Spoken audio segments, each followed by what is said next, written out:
Então, olá pessoal, todo mundo, aqui é o Fernando de novo para fazer mais uma live, agora no Instagram e no Facebook ao vivo. Estou aqui, como vocês podem perceber, num setup diferente do meu setup habitual, porque hoje eu estou fazendo uma visita. Aqui em Porto Alegre está infernalmente quente, eu acho que deve estar quase 40 graus ao longo desses últimos 2 dias, então nós estamos experimentando esse veranico de novembro aí. A galera começando a entrar, começando a me acionar. O que a gente vai fazer? Hoje a gente vai fazer o mesmo esquema que a gente fez em todas as outras lives até o momento, que é o esquema de pegar capítulos do nosso livro e falando para vocês aqui, assim, capítulos que ainda são inéditos, porque o livro vai ser lançado provavelmente em janeiro e em fevereiro. Então, hoje a gente vai falar sobre álcool. Quer dizer, a gente separou 3, tem mais capítulos sobre álcool, porque álcool é um tema, enfim, que todo mundo gosta de ouvir, todo mundo gosta de falar, etc, etc. A gente pegou 3 dos capítulos sobre álcool do livro, um deles que fala sobre minimização de danos, quer dizer, bom, a pessoa vai beber de qualquer maneira, vamos dizer que a pessoa bebe e não vai parar de beber, então como é que pode fazer para beber um pouco menos, ou sentir menos ressaca, ou, assim, da forma mais saudável possível, continuar bebendo de vez em quando. Depois a gente vai falar sobre o que o álcool faz no organismo, e depois vamos falar sobre sobre se álcool engorda e como que isso funciona. Dentro desse, vamos dizer, dentro dessa ainda introdução para essas pequenos recados que eu estou dando, eu queria dizer também que a gente botou no ar oficialmente o nosso podcast, agora ele já está com 4 episódios no ar, o 5º já está saindo provavelmente amanhã ou depois de amanhã. Toda semana a gente vai botar entre 1 e 2 podcasts, então aqueles de vocês que gostarem de podcast, procurem tanto no Spotify, quanto no Apple Podcasts, quanto no Google Podcasts, etc. Deem uma olhada, pode ser que vocês gostem. Então, já partindo, sem mais delongas, direto para o primeiro assunto, que é o assunto sobre, assim, bom, para as pessoas que bebem e vão beber, a gente preparou 5 dicas, que são dicas para beber menos, ou então, se der para chamar assim, beber melhor. Dicas, claro, que são baseadas em estudos científicos, né? Não dicas baseadas em achismo, em a gente é o guru, porque vocês sabem que não é assim que a gente trabalha. Eu estou, como sempre, com os originais do livro aqui. Hoje vocês podem ver que eles sofreram um pequeno acidente de percurso, está meio amassadinho, mas são os originais do livro, preparadinhos para conversar com vocês sobre isso. Primeira dica, que é uma dica muito interessante de um estudo da Universidade de Bristol, de 2015. Usar copos retos e beber sentado. Quer dizer, nesse estudo dessa universidade do Reino Unido, eles fizeram testes entre pessoas que bebem com copos curvos ou com copos que são retos e que têm indicação de ml, e as pessoas que bebem nos copos retos acabam bebendo menos, justamente porque o copo reto ou com a indicação de ml dá uma noção mais clara para a pessoa do quanto ela está bebendo, e ela acaba naturalmente bebendo menos do que a pessoa que está bebendo no copo curvo, naqueles copos que são todos, né, assim. E o mesmo vale para quem bebe em pé, com relação a quem bebe sentado. Quem bebe sentado também acaba bebendo menos naturalmente. Então, é uma pequena maneira de enganar o cérebro, ou no caso de dar para o cérebro mais subsídios para ele entender melhor e te ajudar a não exagerar na bebida. Outra coisa para diminuir os sintomas da ressaca: bebidas claras geralmente dão menos ressaca que bebidas escuras. Isso acontece porque bebidas escuras, tipo vinho tinto, ou uísque, ou conhaque, têm maiores concentrações de uma substância, ou de substâncias que se chamam de congêneres. Dá para procurar na internet para vocês verem melhor como é que isso funciona. Mas esses congêneres, eles aparecem no processo de fermentação da bebida, então todas as bebidas de alguma maneira têm, porque é no processo de formação do álcool também, e eles estão mais presentes em bebidas escuras e eles são diretamente relacionados aos sintomas da ressaca. O Everton dizendo, primeira regra, não beber, segunda regra, se beber, beba pouco, e terceira regra, porre de vinho, uma desgraça. Essa foi boa. As bebidas claras, como cerveja, vodka ou vinho branco, têm menos congêneres, então concentrações iguais, vamos dizer, de vodka ou de uísque, o uísque tende a dar mais ressaca que a vodka. Claro que depende do organismo, depende de tudo, mas enfim, como regra geral, bebidas escuras, para quantidades iguais, obviamente, vão dar menos ressaca do que bebidas claras. Número 3, deixar bebidas doces como segunda opção. Essa é bem óbvia, né? Porque uma bebida doce, uma caipirinha, uma pina colada, esses drinks que são mais cheios de açúcar, eles são docinhos, vão fácil e tal, a pessoa acaba bebendo 1000 vezes mais do que se estivesse bebendo uma coisa que não fosse tão doce assim. E, além disso, ainda tem toda a questão de que uma pina colada é quase como comer uma mousse ao mesmo tempo que está bebendo álcool, né? Tem também todo o efeito da ingestão exagerada de doces que a gente está fazendo junto com a ingestão de álcool. Então, quer dizer, aí tem o combo do que deve ser evitado, né? eu ver aqui os comentários no Facebook, todo o pessoal dando um oi ali, tudo certo. Número 4, também bem importante, pensando nessa ótica de tentar não exagerar, pensar na localização, quer dizer, onde a gente está bebendo. Normalmente a gente acaba bebendo, aquela história que se fala nas coisas de desenvolvimento pessoal, de que a gente é a média das 5 pessoas à nossa volta, para bebida vale a mesma coisa. Se a gente está num lugar em que todo mundo está bebendo muito, ou se o nosso grupo de amigos exagera muito na bebida, todo mundo à nossa volta está exagerando, a chance de a gente fazer a coisa moderadamente é mínima. E vice-versa, né? Se todo mundo ali está bebendo numa boa, num barzinho, ou em casa, toma um cálice de vinho ou dois, dificilmente a pessoa vai exagerar e tomar 3 garrafas de vodka. Isso pode parecer óbvio, mas se a gente não pensa a respeito do ambiente onde a gente está, isso pode passar batido, né? Então, muitas vezes, o simples fato de pensar e tomar consciência das coisas é suficiente para fazer grandes mudanças na nossa vida. E número 5, mas não menos importante, porque essa também é uma muito batida, mas que todo mundo, mas ninguém faz, beber água, se hidratar. Quer dizer, o grande segredo, na verdade, é entre cada dose de álcool tomar um copo de água inteiro e assim a gente se mantém hidratado, mantém o álcool diluído no estômago, retarda o processo de metabolismo do álcool, então diminui também a possibilidade daquele pilé que de repente parece assim. Vou colocar meu telefone aqui, deixa eu tirar ele do toque. Então é isso, essas eram as dicas para diminuir, para beber menos, diminuir, assim, minimizar os danos. Falando agora sobre o álcool, e o que ó, a Luciana Paulin falou, que legal, você que faz a voz das matérias. Sim, sou eu que faço a voz das matérias. Uma coisa que eu sempre gosto de deixar claro, sempre que alguém faz esse comentário, eu faço só a voz. Eu participo na redação, nos roteiros, mas não sou eu que desenho, tem toda uma equipe por trás de profissionais, tanto de nutricionistas quanto educadores físicos, que participam também na pesquisa para a redação dos conteúdos. Quer dizer, nós somos uma equipe muito grande, todo mundo acha que assim, é um projeto de uma pessoa só e que essa pessoa sou eu, mas na verdade não, eu sou só um pedaço pequeno de uma engrenagem grande que está rodando para poder fazer esses conteúdos. O João Luiz está perguntando que tem uma equipe de quantas pessoas. Na Autoridade Fitness, especificamente, agora deve ter talvez umas 10 pessoas envolvidas, mas tudo o que a gente faz, quer dizer, a Autoridade Fitness, o Extreme 21, o Prana Yoga, agora deve ter talvez 35 pessoas envolvidas, assim, de uma maneira ou de outra, na produção dos conteúdos. É bastante gente. O Diego Amorim falando que é estranho ouvir essa voz com o rosto. Eu tenho um rosto, esse é meu rosto. Então, agora falando sobre o álcool, o que o álcool faz no organismo, segundo o capítulo do livro, que se chama O que o álcool faz no seu organismo, que está ele para vocês verem os originais, marcadinhos. Primeiramente, assim, o álcool ele é absorvido pelo organismo, 20% do álcool é absorvido no estômago e todo o resto do álcool ele passa pelo intestino e vai para o fígado ser metabolizado. E por isso que o álcool faz tão mal para o fígado, quer dizer, a maior parte do álcool que a gente toma acaba sendo metabolizado pelo fígado, e aí o álcool acaba causando cirrose e tal, etc, etc. Isso todo mundo sabe. Uma taça de vinho ou um copo de cerveja levam em torno de 1 hora para ser metabolizados pelo fígado, mas isso depende também do tipo de bebida. Quanto mais concentrada é a bebida, a pessoa perguntando aqui se eu sou gaúcho de Porto Alegre, sou gaúcho de Porto Alegre, sim. Uma dose de tequila vai ser absorvida mais rapidamente, por exemplo, do que um copo de cerveja, mesmo que sejam quantidades iguais de álcool. E se a gente comeu antes de beber, também com o estômago cheio, o processo, a absorção do álcool vai acabar sendo mais lenta também. E é por isso que aquela história que todo mundo fala de beber de barriga vazia, faz o efeito do álcool bater muito rápido. E isso é verdade, assim, não é só lenda, é uma coisa que faz parte do mecanismo fisiológico do álcool. E assim, falando sobre, por exemplo, o que quer dizer tá bêbado? Tá bêbado é o seguinte, a analogia que a gente usa no livro, que é uma analogia que eu achei muito bacana, então eu vou reproduzir para vocês aqui, é uma fila de banco. Quer dizer, a fila de banco tem pessoas que querem ser atendidas no banco, assim como a gente tem álcool dentro de nós querendo ser metabolizado. O banco só tem 2 caixas, então ele tem capacidade de atingir, de atender 2 pessoas por vez. A gente tem capacidade de metabolizar uma quantidade de álcool por vez, que é menor do que a quantidade de álcool que a gente ingere. Todo o resto do álcool fica na fila do banco, que é a nossa corrente sanguínea, dando banda pela corrente sanguínea por aí. E é esse álcool na corrente sanguínea que acaba afetando o córtex cerebral, faz todos os sintomas do que é a bebedeira em si.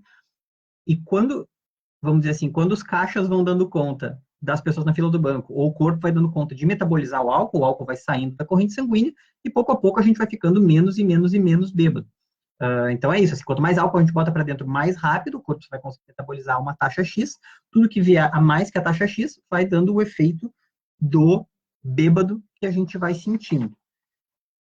E aí tem muitos, assim, esse capítulo sobre o que o álcool faz no organismo tem muitas coisas. A gente fala também sobre a questão cerebral, como é que faz, sobre ressaca, que eu não vou falar sobre isso, porque senão a live vai ficar muito longa. A gente ainda vai falar sobre o lance de se álcool engorda ou não.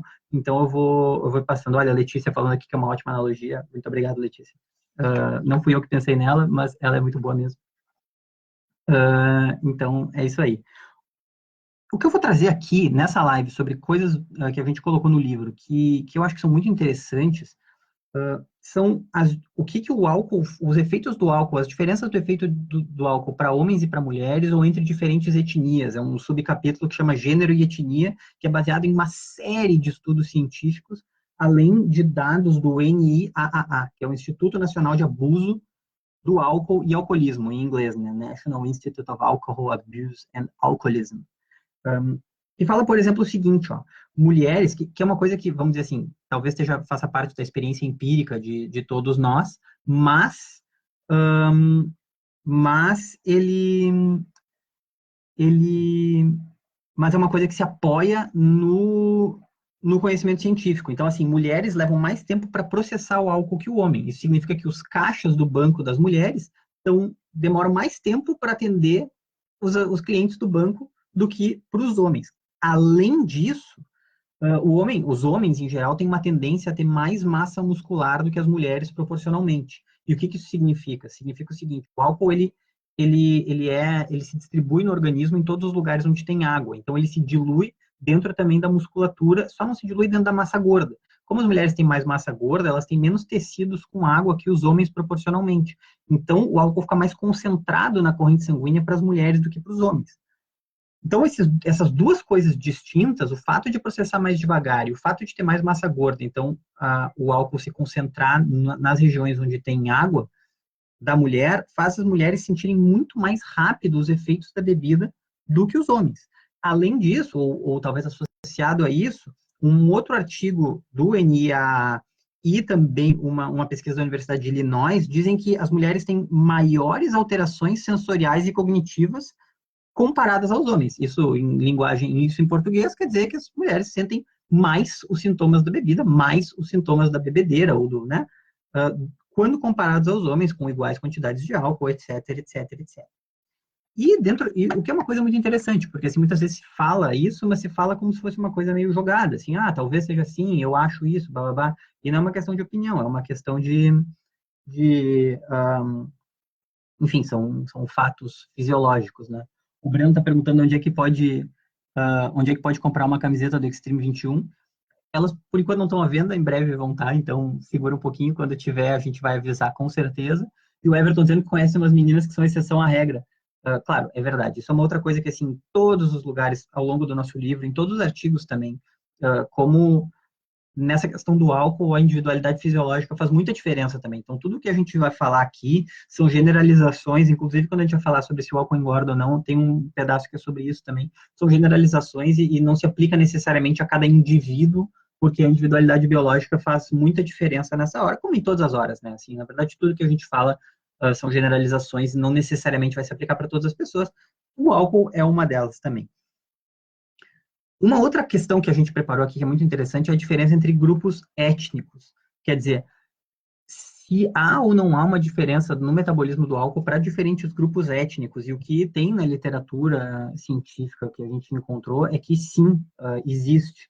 E nesse sentido, existe, por exemplo, assim,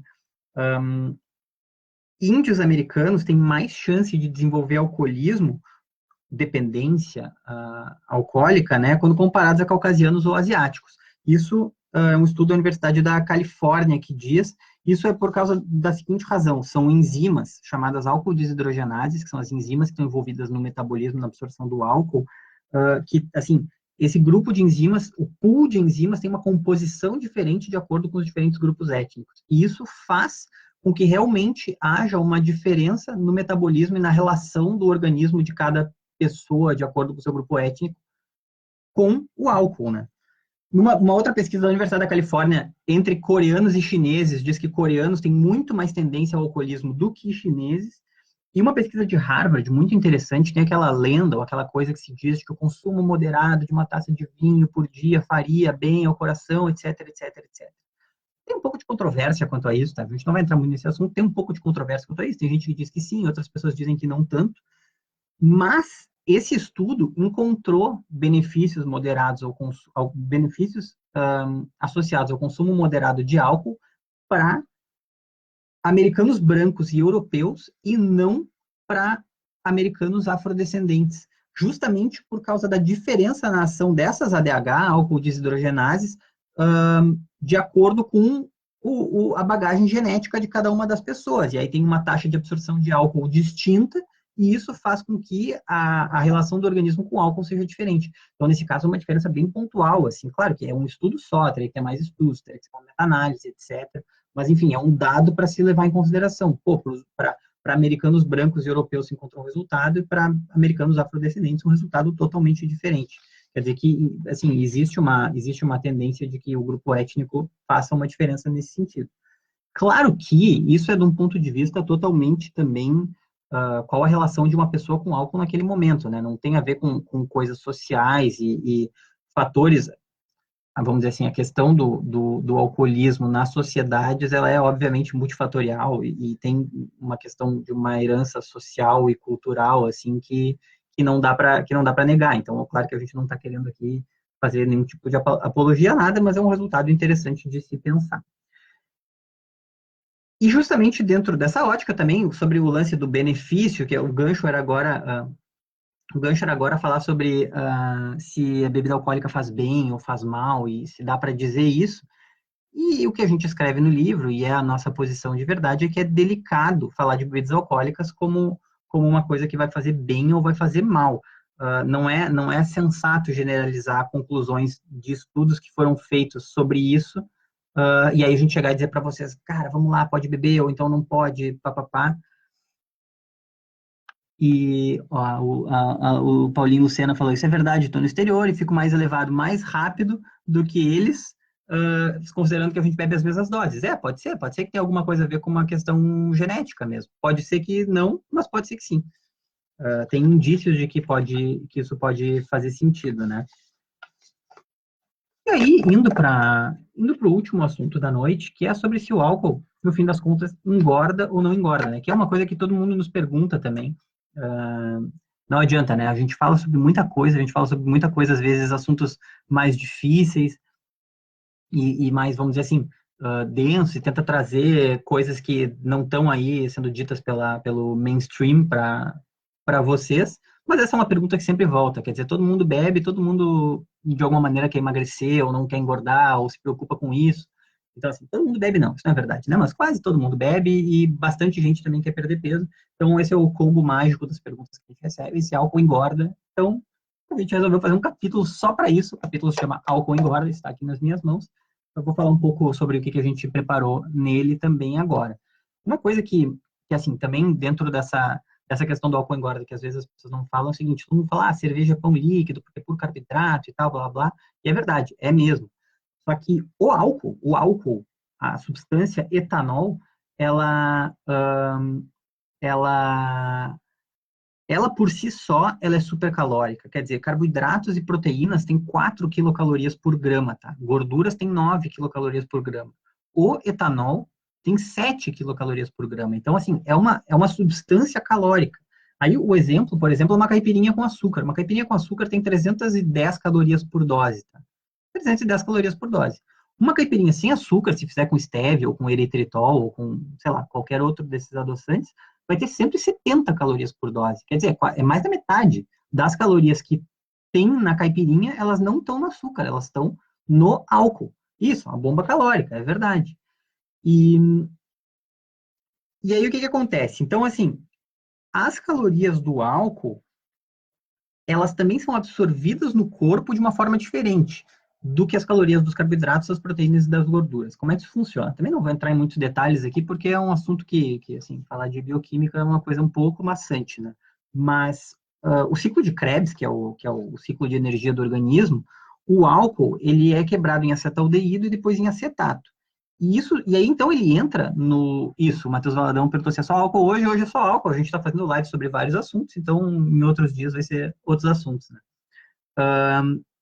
Ele entra num momento do ciclo de Krebs que, tipo assim, o corpo acaba considerando o álcool como uma fonte de energia prioritária e ele metaboliza o álcool enquanto o álcool está disponível antes dos carboidratos, gorduras e proteínas, por causa da forma como ele é metabolizado.